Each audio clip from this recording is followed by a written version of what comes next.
যদি হঠাৎ করে একদিন হারিয়ে যাই, কেউ কি খুঁজবে? হয়তো না। যদি আমার আইডি থেকে ভিডিও পোস্ট করা না হয়, কেউ কি মিস করবে? হয়তো না। ইনবক্সে মেসেজ আসবে কিন্তু সিন হবে না, রিপ্লাই পাবে না, পরে থাকবে ওইভাবেই। কেউ কেউ হয়তো অপেক্ষায় থাকবে, এই বুঝি আসলো অনলাইনে। আবার কেউ কেউ হয়তো টেরও পাবে না, কেউ একজন নেই, কেউ একজন হারিয়ে গেছে। হঠাৎ একটা সময় কারোর হয়তো মনে পড়বে, কে জানি আর নেই। কষ্ট করে নামটা সার্চ করবে, পুরনো ভিডিওগুলো দেখবে আর ভাববে হুট করে কোথায় চলে গেল। আবার কেউ কেউ হয়তো একদিন দুই দিন না পেয়ে ফ্রেন্ড লিস্ট থেকে আনফ্রেন্ড করে দেবে।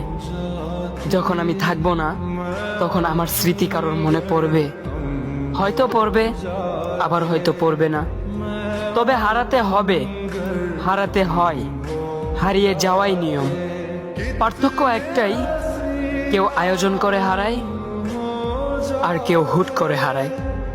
আমি না হয় হুট করে হারিয়ে যাব।